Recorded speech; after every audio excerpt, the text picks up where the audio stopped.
ये तस्वीर देखी आपने, भारत को शर्मसार करने वाली ये तस्वीर है और हमारी ये रिपोर्ट गलगोटिया यूनिवर्सिटी के झूठ की पोल खोलने वाली है। इंडिया एआई इम्पैक्ट समिट 2026 एक ऐसा मंच जहां देश और दुनिया की टॉप टेक कंपनियां, एआई लीडर्स और प्रेरणादायक विशेषज्ञ एकत्रित हुए हैं। लेकिन अचानक यह मंच गलगोटिया यूनिवर्सिटी के एक वायरल वीडियो की वजह से खबरों में आ गया है और कारण है एक चीनी रोबोटिक डॉग जिसे यूनिवर्सिटी ने अपना एआई इनोवेशन बताने की कोशिश की। सोशल मीडिया पर एक वीडियो वायरल हो रहा है जिसमें यूनिवर्सिटी की प्रतिनिधि यह बताती दिखती है कि यह रोबोट, जिसे उन्होंने ओरियन नाम दिया है, कह रहे हैं भाई इसको ओरियन नाम दिया गया है और यह उनके सेंटर ऑफ एक्सीलेंस ने तैयार किया है। लेकिन जरा ठहरिए, यह वही रोबोट है जिसे असल में चीन की कंपनी यूनिट्री ने बनाया है और दुनिया भर के शैक्षणिक और रिसर्च सेटअप में कमर्शियल मॉडल GO2 के नाम से यह बिकता है, जिसमें 4D लीडार सेंसर्स है, वॉइस कमांड सपोर्ट है और यह कठिन रास्तों पर अपने आप घूम सकता है। लेकिन इसे भारत में विकसित बताना सच्चाई से कोसों दूर है।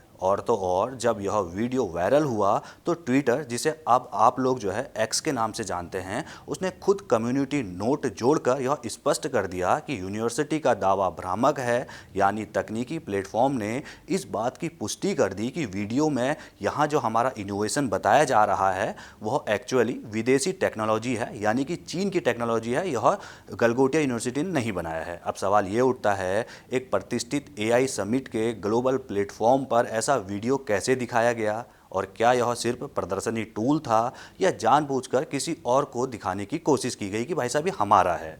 यूनिवर्सिटी ने बाद में सफाई दी कि उन्होंने कभी दावा नहीं किया कि यह रोबोट उन्होंने विकसित किया है, यह सिर्फ छात्रों के सीखने के लिए एक टूल था। लेकिन सोशल मीडिया पर वायरल क्लिप में जिस भाषा और अंदाज में इसे हमारा इनोवेशन बताया गया, उससे जनता में भ्रम पैदा हुआ। कुल मिलाकर गलगोटिया यूनिवर्सिटी अब सफाई दे रही है, हमने नहीं कहा, लेकिन सीधे तौर पर वीडियो जो वायरल हो रहा है उसमें बताया जा रहा है कि ये हमने बनाया है।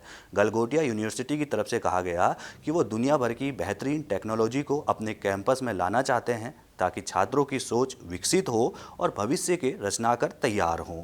लेकिन समस्या ये है कि जब आप दिखाने के लिए इसको लाए थे तो आपने ये क्यों कहा कि ये हमने बनाया है? और उससे बड़ा सवाल यह है कि भारत के एआई समिट में चीन के माल की क्या ज़रूरत है? यह देश की तकनीकी प्रतिष्ठा पर सवाल उठाती है और इस विवाद का असर इतना गहरा हुआ कि समिट के आयोजकों ने गलगोटिया यूनिवर्सिटी का स्टॉल जो है वो एआई समिट से हटा दिया है और उस रोबोटिक डॉग सहित सभी उपकरण को एआई समिट से बाहर कर दिया है। लेकिन क्या सिर्फ इतना काफ़ी है? क्या यूनिवर्सिटी की मान्यता रद्द नहीं होनी चाहिए? हम सब यह सोचने को मजबूर हैं। एआई जैसे विषय पर जहां विश्व भर के विशेषज्ञ, रणनीतिक योजनाकार और उद्यमी एक ही छत के नीचे आए हुए हैं और वो भारत में दिल्ली में यह आयोजन हो रहा है, क्या वहां किसी भी भ्रम या झूठ को जगह देना ठीक है? यह वही मंच है जहां भारत अपनी एआई लीडरशिप, ग्लोबल पार्टनरशिप और टेक इनोवेशन को शोकेस कर रहा है और एक छोटी सी गलती ने पूरे एआई समिट को बदनाम करने का काम किया है। यह सिर्फ एक रोबोट का मामला नहीं है, यह एक बड़े टेक्नोलॉजी इकोसिस्टम, एकेडमिक एथिक्स और ग्लोबल मंचों पर हमारी प्रतिष्ठा का सवाल है। और सबसे बड़ा सवाल यह है, अगर गलगोटिया यूनिवर्सिटी ने इस रोबोट को अपना बताने की कोशिश नहीं भी की तो भारत के एआई समिट में इसे लाने की ज़रूरत क्या थी? देश की छवि खराब करने वाली इस यूनिवर्सिटी पर एक्शन क्यों नहीं होना चाहिए? और जब इतने बड़े मंच से इतना बड़ा झूठ बोला जा रहा है तो इस यूनिवर्सिटी में पढ़ने वाले बच्चों को क्या पढ़ाया जाता होगा? ये सोचने वाली बात है। आपकी क्या राय है? अपनी राय कमेंट में रखना बिल्कुल ना भूलिएगा।